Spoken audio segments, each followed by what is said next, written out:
오늘 저녁 하나님께서 여러분과 저에게 주시는 말씀은 마가복음 4장 26절에서 29절 말씀입니다. 또 가라사대 하나님의 나라는 사람이 씨를 땅에 뿌림과 같으니 저가 밤낮 자고 깨고 하는 중에 씨가 나서 자라되 그 어떻게 된 것을 알지 못하느니라. 땅이 스스로 열매를 맺되 처음에는 싹이요 다음에는 이삭이요 그 다음에는 이삭의 충실한 곡식이라. 열매가 맺으면 곧 낫을 대나니 이는 추수 때가 이르렀음이니라. 성경의 진리를 추구하는 포트리교회 성도 여러분, 안녕하십니까?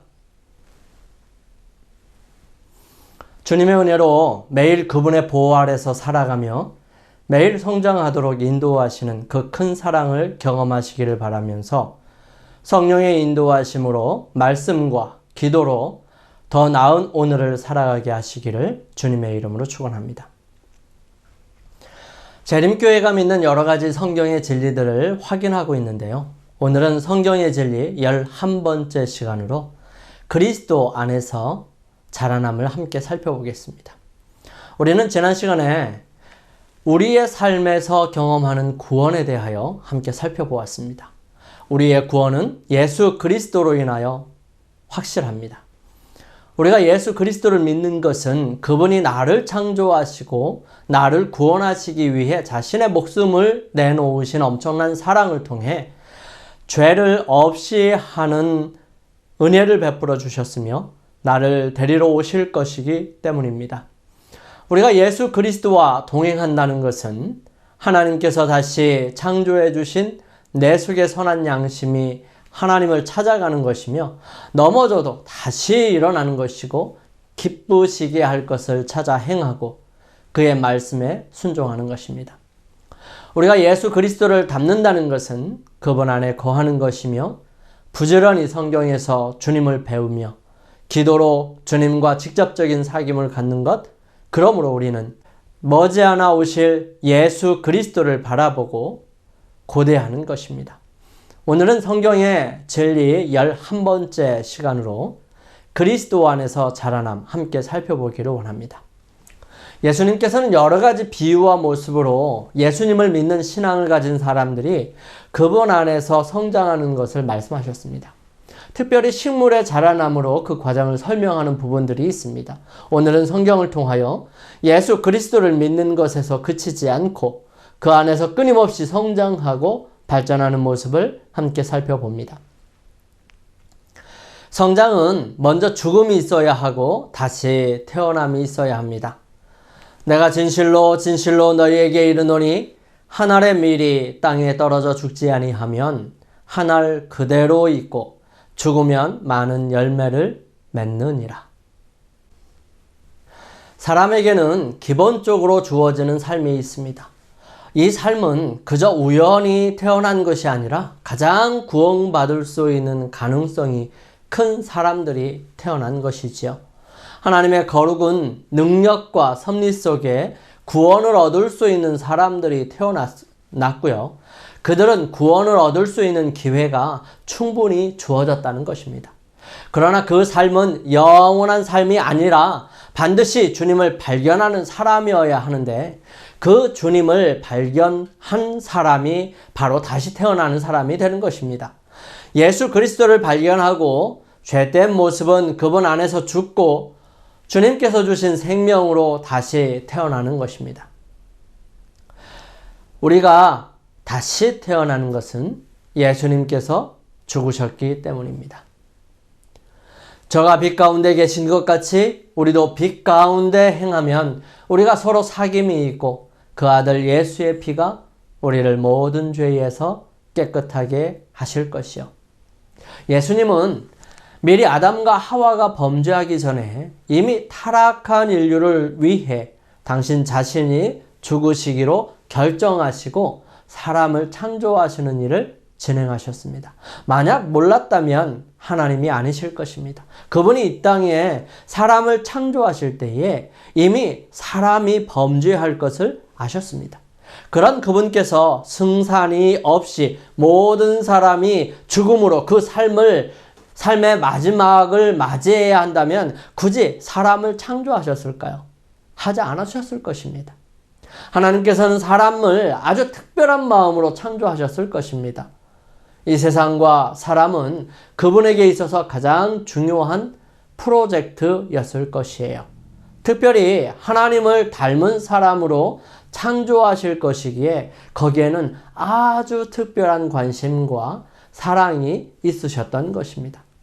그렇게 계획하실 때에 하나님은 이미 그렇게 중요하고 소중하게 창조한 지구가 죄악으로 온통 창궐할 것도 아셨던 것입니다. 그럼에도 그분은 진행하신 것은 분명히 하나님께서 정말 많은 사람들을 구원하실 수 있으셨기 때문일 것입니다. 수없이 많은 사람들 속에서 영원히 죽는 사람들보다 영원한 생명을 얻을 수 있는 사람들이 충분할 것이기 때문에 그분은 자신의 희생을 감수하고 진행하셨던 것입니다. 그분은 온 인류가 타락하고 죄악에 푹 젖어 살아가는 세상이라 할지라도 그분을 인하여 살 사람이 많이 있을 것이며 그들에게 영원한 생명을 가져다 줄 수 있으셨기 때문에 그 일을 진행하신 것입니다. 우리 인류는 그 위대한 계획을 의지하고 이제는 그분을 믿음으로 구원을 얻어야 할 것이었습니다. 우리 사람에게 희망이 있는 것은 바로 예수 그리스도께서 나를 구원하시기 위해 돌아가셨다는 데 있습니다. 만약 그분의 죽으심이 없었고 그분이 다시 사셔서 영원한 생명을 사람들에게 주시지 않으셨다면 분명히 우리는 희망이 없었을 것입니다. 그분의 죽음은 우리의 모든 죄에 대한 값을 치르시는 일이었기 때문에 그분의 죽으심이 우리 사람들의 영원한 생명을 위한 필수적인 조건이 되었습니다. 예수 그리스도의 죽음은 많은 죽을 수밖에 없는 사람들에게 영원한 생명을 가져다주는 생명력이 되신 것입니다. 이 생명력이 없다면 아무런 의미가 없을 것입니다. 이 생명력은 예수 그리스도를 믿은 믿음에 있습니다. 누구든지 이 예수 그리스도, 즉 죄에서 구원하시고 영원한 생명을 얻게 하실, 누구나 믿으면 구원을 주시고 자신의 모든 죄에 대한 고백과 용서를 구하게 될 때에 그분은 아무런 조건 없이 용서해 주시는, 그분을 믿는 모든 사람에게 전해주실 분, 예수 그리스도를 믿는 믿음의 생명력이 있는 것입니다. 볶은 씨나 삶아버린 씨, 죽은 씨는 아무리 좋은 밭에 심는다 할지라도, 아무리 좋은 환경이 주어진다 해도 그것은 결코 싹을 틔울 수 없으며 성장하는 것도 불가능합니다. 그러므로 생명력이 있는 씨 되시는 예수 그리스도를 통한 복음을 믿는 것, 이것이 생명력이 있는 씨인 것입니다. 이 비유는 이러하니라. 씨는 하나님의 말씀이요, 밭에 뿌려지는 씨는 하나님의 말씀, 즉 복음인 것입니다. 그 복음이 뿌려지게 되고 그것은 온전히 예수 그리스도의 죽으심으로 인하여 누구든지 그분을 믿는 자마다 영생을 얻는 것입니다. 예수님께서는 자신이 한 알의 밀알이 되어서 땅에 떨어져 죽게 됩니다. 그러므로 그분을 인하여 많은 사람들이 열매로 맺혀질 것이에요. 그러므로 복음은 받아들여져야 싹이 트게 될 준비가 되는 것입니다. 이렇게 복음을 받아들인 사람 안에 무슨 일이 일어날까요? 어떤 일이 일어날까요? 이 사람들에게 하나님께서 어떤 일들을 해 주실까요? 예수께서는 밀이 땅에 떨어져 죽는 것으로 표현하였습니다. 그래서 우리 또한 땅에 떨어지면 죽게 되는 것이죠. 우리는 심겨져야 합니다. 복음의 씨가 우리의 마음에 심겨져야 하고 그 심겨진 씨가 자라나야 하는 것입니다. 성경에는 여러 가지로 신앙과 영적 교훈들을 설명하죠. 바울은 갈라디아에서 이렇게 설명합니다. 내가 그리스도와 함께 십자가에 못 박혔나니 그런즉 이제는 내가 산 것이 아니요 오직 내 안에 그리스도께서 사시는 것이라. 이제 내가 육체 가운데 사는 것은 나를 사랑하사 나를 위하여 자기 몸을 버리신 하나님의 아들을 믿는 믿음 안에서 사는 것이라. 그러므로 여러분, 그리스도인 삶은 태어남으로부터 시작되는 것이 아니라 자아의 죽음으로부터 시작된다는 사실입니다.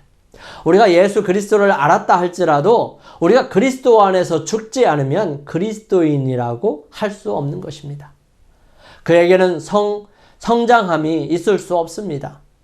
그리스도께서 내 안에 들어오시려면 내가 죽지 않으면 안 되는 것이죠.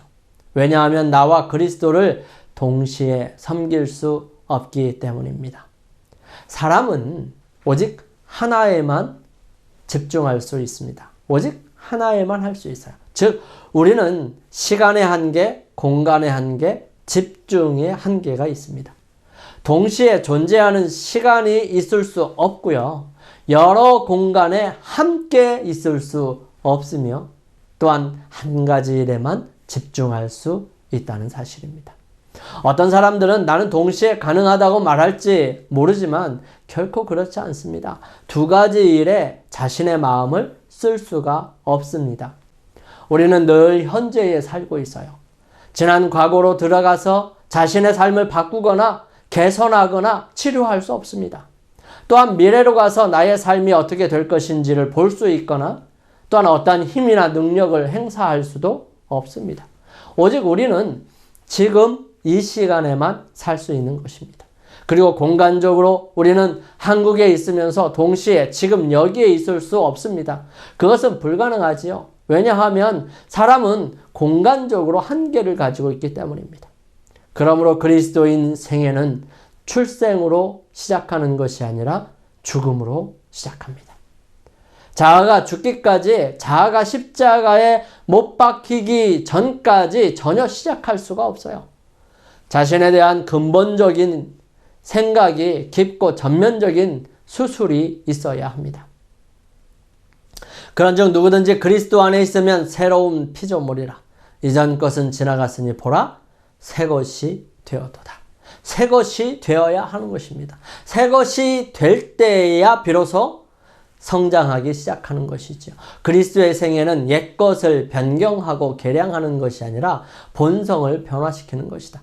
자신과 죄에 대하여는 죽고 전적으로 새로운 생명이 나오는 것이다. 이러한 변화는 성령의 효과적인 역사에 의해서만 이루어질 수 있다. 사도는 침례의 경험을 통한 죄에 대한 죽음과 새 생명으로 부활 둘 다 강조합니다.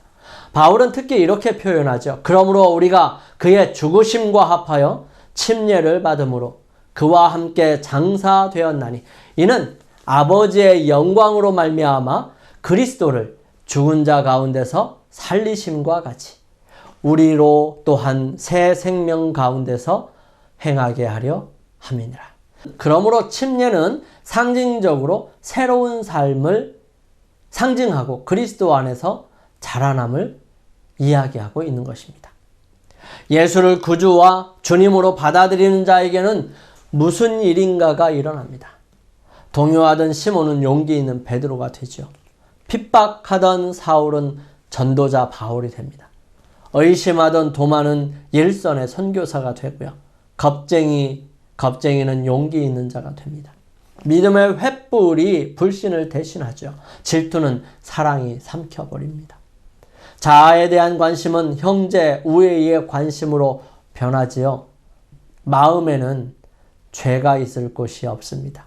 자아는 십자가에 못 박힙니다. 그러므로 바울은 옛사람과 그 행위를 벗어버리고 새 사람을 입었으니 이는 자기를 창조하신 이의 형상을 따라 지식에까지 새롭게 하심을 입은 자니라 라고 기록하였습니다. 그리스도인 생애에서 자아의 죽음은 선택이 아니라 필수입니다. 십자가와 그 즉각적이고도 궁극적인 요구는 그리스도인 제자의 신분을 가진 자들을 불러 세우고 그들에게 절대적인 반응을 요구해야만 하는 것이죠. 디트리히 본헤퍼의 강력한 주석은 주목할 만한 가치가 있습니다. 만약 기독교가 제자의 신분에 대해 진지한 자세를 갖는 일을 중지했다면 복음은 값비싼 대가를 치르는 것도 아니며 일반적인 생존과 그리스도인 생존 사이에 구별할 수 없는 정서적 고향으로 희석시켰다면 우리는 십자가를 일반적으로 매일 당하는 비운으로 볼 수밖에 없을 것이며 생애의 시련과 고생 중의 하나로 볼 수밖에 없을 것이다. 그리스도께서 사람을 부르실 때에 그분은 와서 죽으라고 명령하신다. 그것은 매번 동일한 죽음, 곧 예수 그리스도 안에서의 죽음, 그분의 부르심의 옛사람이 죽는 죽음이다. 여러분, 그러므로 그리스도인 생애의 초청은 십자가로 초청하는 것입니다. 곧 자아와 스스로 구주가 되려는 완고한 욕망을 지속적으로 부인하는 것이고요. 우리의 믿음이 사람의 지혜에 있지 아니하고 다만 하나님의 능력에 있도록 전적으로 십자가의 사람에게 붙는 것입니다. 우리는 누구나 십자가 앞에 있어야 하는 것이지요. 끌려오는 사람은 죽임을 당하고요. 예수 그리스도를 믿고 스스로 온 사람은 그리스도께서 대신 돌아가심으로 새로운 삶을 부여받습니다. 여러분, 예수님께서 우리를 위해서 돌아가셨어요. 우리 또한 죽지 않은 상태로 가만히 있는 것일까요? 아니에요. 같이 죽어야 되는 것입니다. 어떤 선택을 할지는 우리의 선택입니다. 우리는 새로운 삶을 살아가야 합니다. 두 번째, 그리스도인 성장에서 중요한 부분은 바로 새로운 삶을 사는 것입니다. 예수께서 대답하시되 진실로 진실로 내게 이르노니 사람이 물과 성령으로 나지 아니하면 하나님 나라에 들어갈 수 없느니라. 그리스도인 생애에 대한 큰 오해 가운데 하나는 구원이 하나님께서 은혜로 값없이 주시는 선물이며 그것으로 끝이라는 것입니다. 하지만 그렇지 않습니다. 우리는 그리스도 안에서 그의 은혜의 풍성함을 따라 그의 피로 말미암아 구속 곧 죄사함을 받은 것은 사실이에요. 또한 너희는 그 은혜로 인하여 믿음으로 말미암아 구원을 받았나니 이것은 너희에게서 난 것이 아니요 하나님의 선물이라.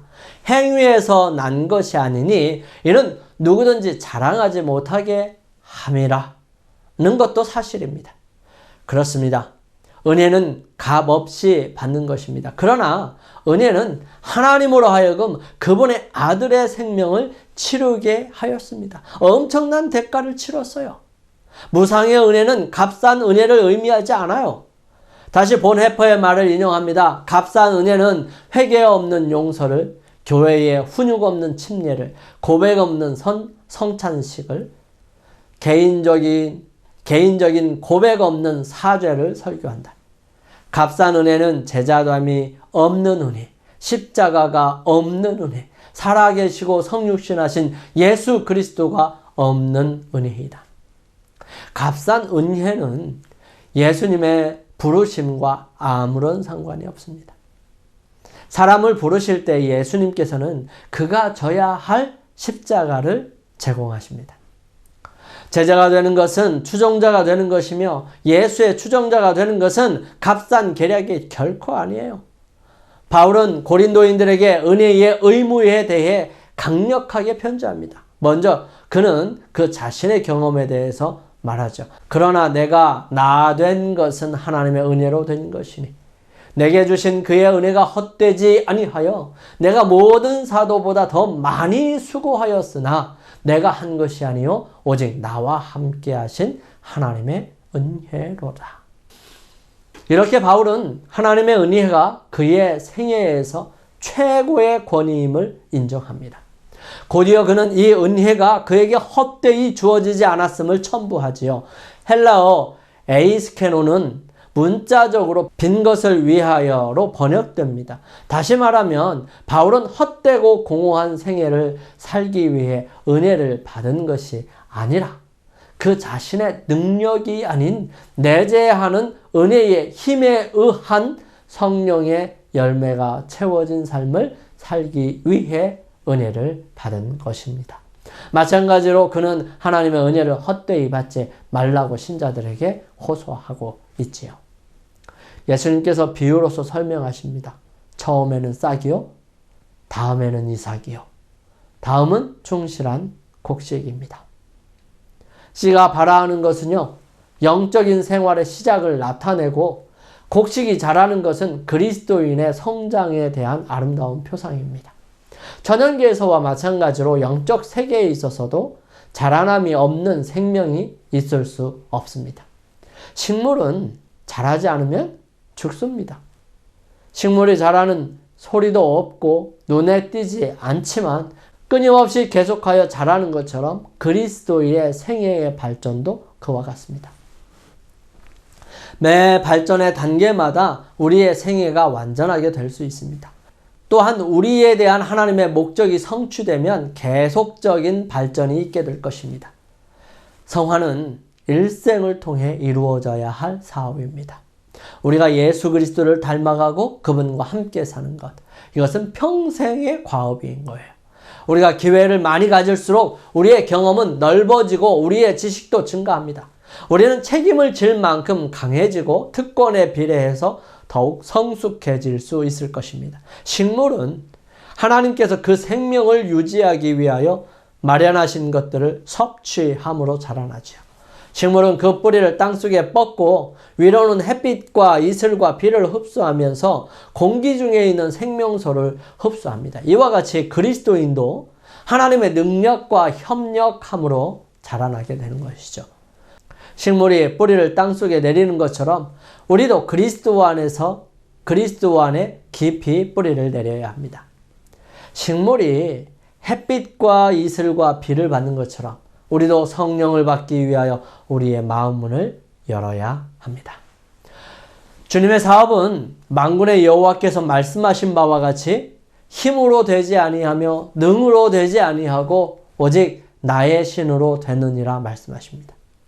우리가 마음을 그리스도께 온전히 바치면 그는 비와 같이 땅을 적시는 늦은 비와 같이 우리에게 임하실 것입니다. 그분은 의의 태양으로서 치료하는 광선을 발하고요. 우리 위에 떠오를 것입니다. 우리는 백합화 같이 필 것이고 곡식같이 소생할 것이며 포도나무같이 꽃이 필 것입니다. 우리는 그리스도를 개인의 구주로 끊임없이 의뢰함으로써 범사에 우리의 머리가 되신 그분에게까지 자라게 될 것입니다. 밀은 처음에는 싹이요, 다음에는 이삭이요, 그 다음에는 이삭의 충실한 곡식으로 자라나지요. 농부가 씨를 뿌리고 곡식을 가꾸는 목적은 열매를 얻기 위함입니다. 그들은 굶주림을 채울 양식을 바라고 후일에 거둘 추수를 위하여 씨를 뿌리는 것이죠. 이와 같이 하늘의 농부께서도 당신의 수고와 희생에 대한 보수로서 수확할 곡식을 찾으십니다. 그리스도께서는 사람의 마음속에 당신 자신을 재현시키고자 하십니다. 그는 이 일을 당신을 믿는 자들을 통하여 하시죠. 그리스도의 생애의 목적은 열매를 맺는 일입니다. 곧 믿는 사람의 마음속에 그리스도의 품성을 재현시키고 또 다른 사람에게서도 그 품성이 재현되도록 하는 것이 그리스도인 생애의 목적인 것입니다. 곡식은 자기 자신을 위하여 싹을 내고 자라고 열매를 맺는 것이 아니라 파종하는 자에게 종자를 주며 먹는 자에게 양식을 주기 위해서이지요. 이와 같이 누구든지 자기 자신만을 위해서 살지 말아야 합니다. 그리스도인은 먹고 배불러서 편하게 있는 것이 아니라 먹은 것을 다른 사람에게도 나누어 줄 수 있도록 하나님께로부터 받아서 나누어 줄 수 있도록 노력하는 사람들이에요. 그리스도인은 다른 사람들을 구원하기 위한 그리스도의 대표자로서 이 땅에 있는 것입니다. 자신을 중심으로 하는 생애에는 자라나는 일도 없고 열매 맺는 일도 있을 수 없습니다. 만일 여러분과 제가 그리스도를 개인의 구주로 받아들였다면 여러분과 저는 자신을 잊어버리고 다른 사람을 돕기 위해 노력해야 합니다. 그리스도의 사랑을 말해주고요. 그분의 인자하심을 이야기해야 해 주어야 합니다. 여러분, 우리에게 주어지는 모든 의무를 충실하게 해야 합니다. 마음속에 영혼에 대한 부담감을 가지고 할 수 있는 방법을 다 동원하여서 잃어버린 자를 구원하는 일을 힘써 행하여야 합니다. 여러분과 제가 그리스도의 정신, 곧 다른 사람들에 대한 이기심이 없는 사랑의 정신과 그들을 위해 수고를 아끼지 않는 정신을 받아들일 때, 그때 여러분과 저는 자라게 되고 열매를 맺게 될 것입니다. 성령의 열매가 여러분과 저의 품성에 무르익게 될 것입니다. 그리하여 우리는 믿음이 더욱 굳어지고 우리의 신념이 더욱 확고해져서 우리의 사랑이 온전하게 될 것을 믿게 되는 것입니다. 바라보게 될 거예요. 순결하고 고성하고 사랑스러운 모든 것 가운데서 여러분과 저는 점점 그리스도의 형상을 더욱 많이 반사하게 될 것입니다. 세 번째로 그리스도인 성장에 대한 특성들이 있습니다. 우리를 너희와 함께 그리스도 안에서 견고케 하시고 우리에게 기름을 부으신 이는 하나님이시니 저가 또한 우리에게 인치시고 보증으로 성령을 우리 마음에 주셨느니라. 첫 번째로 성장하는 사람의 삶은, 성장하는 그리스도인의 삶은 성령의 임재 안에 사는 삶입니다. 예수님께서 승천하시기 전에 그분이 가시면서 세상에 허락하신 하늘의 선물은 바로 성령이십니다. 성령께서 하시는 일이 무엇일까요? 그분은 우리를 진리로 인도하십니다. 그분은 우리에게 죄를 지각하게 하여서 죄를 해결할 수 있는 주님께로 인도하시고 죄에서 자유를 경험하게 해주십니다. 그분은 우리로 하여금 성경에 나타난 하나님의 뜻을 이해할 수 있도록 해주십니다. 그분은 오직 의 되시는 주님께 집중할 수 있도록 해주세요. 또한 심판에 대한 분명한 인식을 가지게 하고 또한 때에 따라 돕는 은혜를 누리게 하십니다. 우리를 하나님의 딸과 아들이 되게 하는 것은 성령의 능력과 임재로 변화시키는 힘입니다. 주님께서 세상에서 하늘로 가실 때에 영원히 함께 하시겠다고 하신 그 약속은 성령을 통하여 우리 안에 거하게 되심으로 이루어질 수 있는 것이지요. 성령께서 내재하심으로써 새 생애, 곧 하나님의 뜻에 반응하는 옛 사고방식, 행동 그리고 관계를 거부하는 새로운 생애, 또한 의 가운데서 자라게 되고요. 영광에서 영광에 이르기까지 예수님의 형상을 반사하도록 우리를 새로운 피조물로 만들며 화목하게 하며 구속하며 죄로부터 자유롭게 하는 새로운 생애가 이르러 오게 하십니다. 여러분, 그래서 우리는 성령 안에서 살아가야 합니다. 하나님의 성령이 우리의 마음을 사로잡게 될 때 생애가 변화돼요. 우리 스스로는 도저히 되지 않는 그런 모든 것들이 성령께서 함께 하실 때 되는 것입니다. 죄악적인 생각은 사라지고 악한 행위와는 인연을 끊게 됩니다. 사랑과 겸손과 화평이 분노와 시기와 분쟁을 대신해요. 기쁨이 슬픔을 대신하고요. 용모는 하늘의 빛을 반사합니다. 아무도 짐을 덜어주는 손을 보지 못하며 빛이 하늘 조정에서 내려오는 것도 보지 못합니다. 사람이 마음으로 자신을 하나님께 바칠 때에 바로 축복이 임하는 것입니다. 그때에 인간의 눈으로 볼 수 없는 능력이 하나님의 형상대로 새로운 피조물을 창조하는 것입니다. 두 번째 현상은, 두 번째 특성들은 하나님과 이웃에게 사랑과 연합의 삶을 살아간다는 것입니다. 죄가 사람과 하나님 사이를 분리시켰어요. 또 죄가 사람들 사이도 분리시켜 놨습니다. 화목은 관계의 깨어짐을 치료합니다. 사람을 여러 당파, 곧 종족이나 인종, 성, 국가, 피부, 계급 이런 모든 것으로 이 죄는 조각 내놨지만 예수님의 복음은 이 죄의 문제와 그 죄의 문제에 관련된 모든 깨어짐의 요인들을 다루고 연합과 화목의 새로운 질서를 만들어냅니다. 따라서 바울은 하나님께서 그리스도로 말미암아 우리를 자기와 화목하게 하시고 라고 말할 수 있었던 것입니다. 이 화목에서 새로운 공동체, 곧 하나님과의 수직적인 연합과 동료 인간과의 수평적인 연합을 그 특징으로 하는 구속을 받은 공동체가 생겨나는 것이죠. 진정으로 이 사랑과 연합의 생애는 복음의 핵심입니다. 예수님께서 우리에게 말씀하신 것은 바로 이 부분이에요. 새 계명을 너희에게 주노니 서로 사랑하라. 내가 너희를 사랑한 것 같이 너희도 서로 사랑하라. 그러므로 우리는 모든 것을 뛰어넘어서 모든 한 사람 한 사람이 하나님 앞에 사랑받는 자이고요. 그들을 위해 주님께서 돌아가신 귀한 가치 있는 사람인 것입니다. 그러므로 우리는 다른 사람에게 그리스도의 사랑으로 대하여야 하고 서로 하나님 안에서 연합하고 화목하여야 하는 것입니다. 이것이 그리스도인 성장에서 두드러지게 나타나는 특성인 것입니다. 세 번째 나타나는 특성은 하나님의 말씀을 연구하는 삶이 되는 것입니다. 하나님의 말씀을 연구하는 것은 우리가 매일 식사하는 것과 같습니다. 우리가 맛있는 것을 찾는 것과 건강한 먹거리를 찾는 것과는 차이가 있는 것처럼 음식은 그 사람의 건강을 위해 필수적인 부분입니다.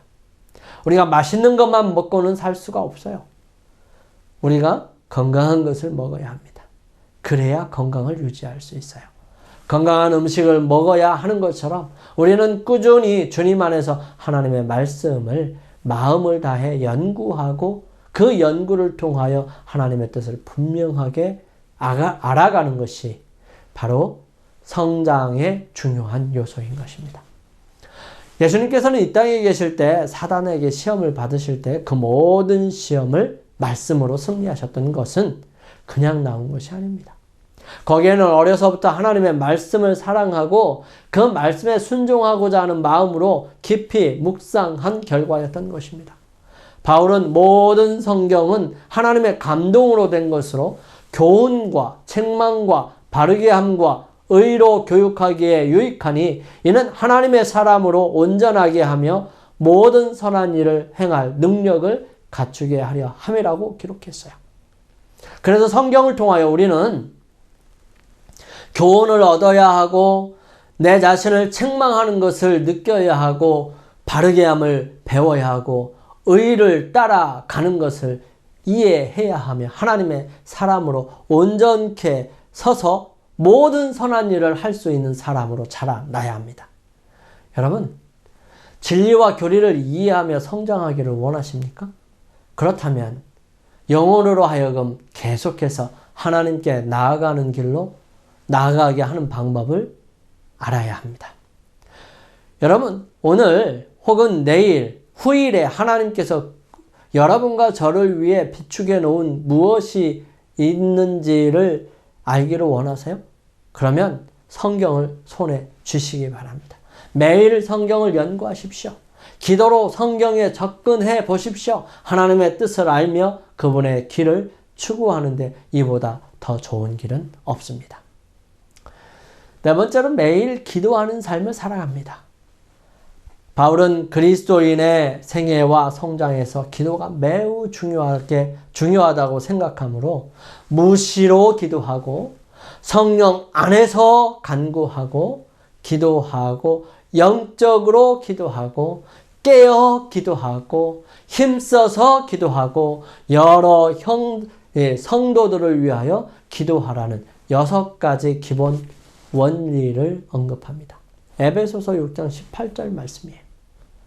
우리는 흔히 바리새인들처럼 남에게 보이기 위해 우리 자신을 위해 또는 단지 습관적으로 기도하려는 유혹을 받습니다. 그러나 효력 있는 기도는 자아를 부정하며 성령이 충만하며 중보적이며 우리가 세상에서 하나님의 충성스러운 증인이 됨으로써 그분의 뜻을 이루기 위해 기도할 때라도 다른 사람의 필요를 위해 간구하는 그런 기도는 응답받습니다.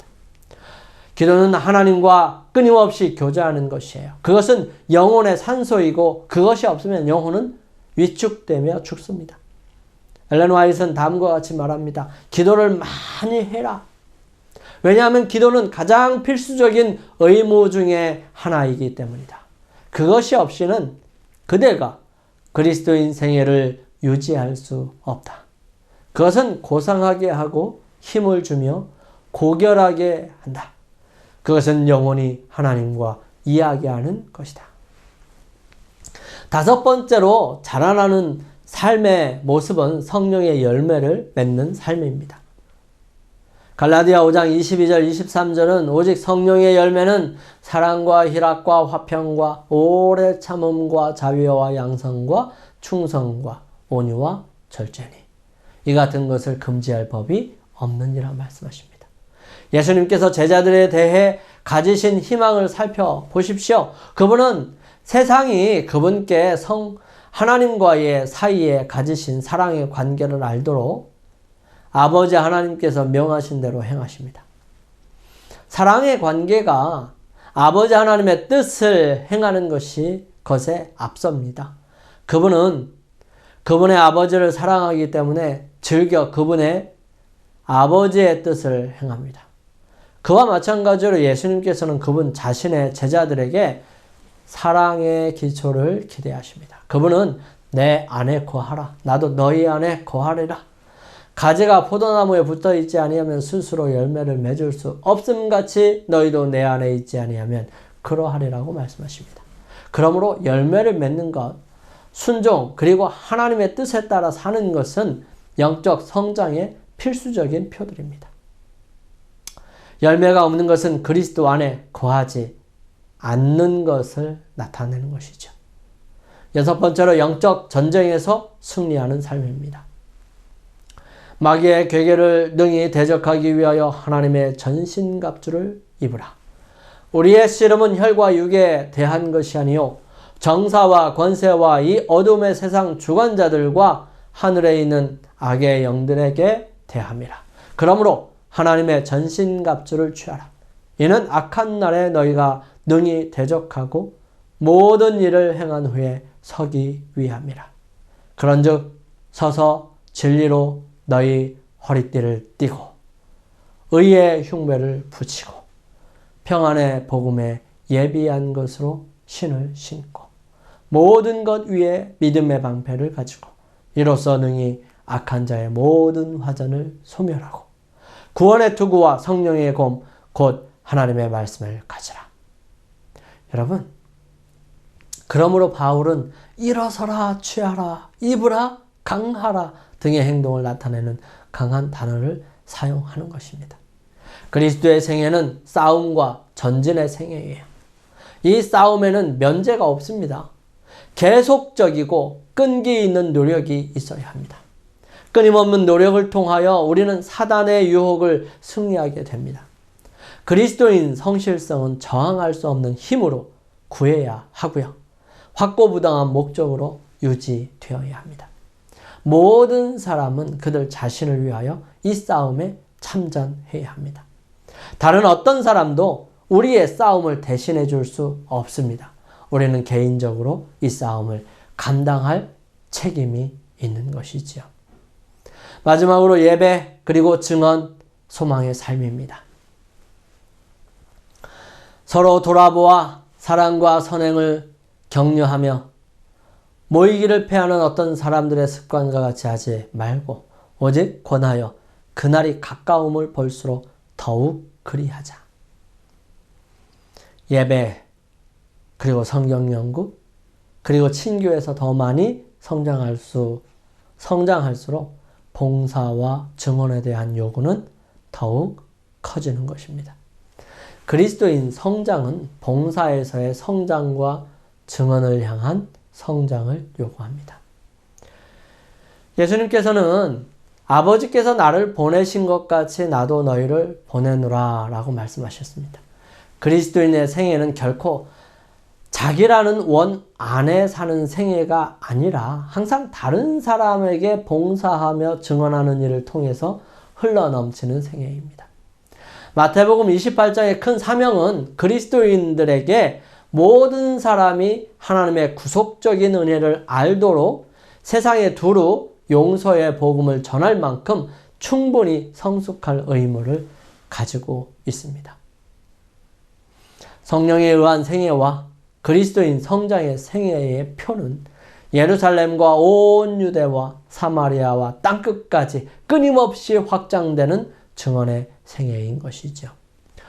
우리는 살고 경배하고 친교하고 증언합니다. 그리고 그리스도인들에게 시간은 미래지향적인 것입니다. 바울은 둯대를 향하여 그리스도 예수 안에서 하나님께서 위에서 부르신 부름의 상을 위하여 달려간다고 말합니다. 동일한 사도는 또한 영과 온 영과 혼과 몸이 우리 주 예수 그리스도께서 강림하실 때 흠없게 보존되도록 성화된 생애를 영위하라고 말합니다. 그러므로 그리스도 안에서 성장한다는 것은 앞으로 이르러 올 왕국에서 갖게 될 구속적인 경험의 궁극적인 완성을 기대하고 희망하는 일에서 성장하는 것이죠. 그래서 끊임없이 예수 그리스도 안에서 성장하는 것입니다. 그리스도인은 끊임없이 성장하는 사람이죠. 사랑하는 성도 여러분, 그리스도인 삶은 이미 죄로 물든 상태로 태어난 우리에게 그리스도 안에서 다시 태어나게 하셨습니다. 귀중한 생명은 주님 안에서 새롭게 주어지는 것입니다. 새로운 생명으로 시작하기 위해서는 반드시 죽어야 한다는 것입니다. 먼저 그리스도께서 나를 위해 돌아가셨으므로 우리에게 새로운 생명을 주셨으며 우리의 죄된 자아가 죽고 주님께서 주신 생명으로 다시 사는 것이 성장을 위한 시작인 것입니다. 예수 그리스도 안에서 다시 태어난 사람은 식물이 햇빛을 따라 성장하는 것처럼 예수 그리스도를 바라보며 성장합니다. 그런 그리스도인의 성장은 여러 가지 특성들이 있는데요. 성령의 인도하심을 따라 살아가고 하나님과 다른 사람과의 사랑과 연합, 말씀을 연구하고 기도하는 생애, 열매 맺고 영적 전쟁에서 승리하는 생애, 하나님께 예배드리고 말씀에 순종하며 증인으로서의 삶을 살아가는 특성들이 있는 것이죠. 우리의 삶을 통하여 주님 안에서 계속해서 성장해 감으로 예수 그리스도를 닮아가는 사람이 되기를 소망하며 함께 결심하기 위해 머리를 숙이시겠습니다. 주님, 다시 태어나기를 원합니다. 새로운 생명을 주셔서 주님 안에서 성장해 나가게 하여 주옵소서. 오직 주님을 닮아가며 다른 사람들에게 주님의 사랑을 나타내는 믿음의 사람들이 되게 하소서. 우리 각자 개인 기도 하시겠습니다. 거룩하신 아버지 하나님, 오늘 그리스도 안에서 자라남 함께 살펴보았습니다. 주님, 저희들이 자라나는 것이 온전히 주님께서 죽으셨던 것처럼 저희 자신이 죽고 다시 살아남으로 주님을 따라 살아갈 수 있도록 역사하여 주시옵소서. 그리하여 우리의 삶에 여러 가지 특성들이 이루어지게 하여 주시고 그러한 특성들로 하여금 전국엔 많은 사람들에게 복음을 전하며 그들에게 증인의 삶을 살아갈 수 있도록 역사하여 주시옵소서. 주님 오시는 그날에 주님께서 저희들에게 허락하신 믿음의 장성한 분량까지 이르렀음을 바라볼 수 있는 믿음 허락하여 주시옵소서. 주의 크신 사랑에 감사를 드리며 언제나 주님 안에서 성장하는 저희 모두가 되게 인도하여 주시옵기를 저희들을 사랑하시는 예수님의 이름으로 간절히 기도드립니다. 아멘.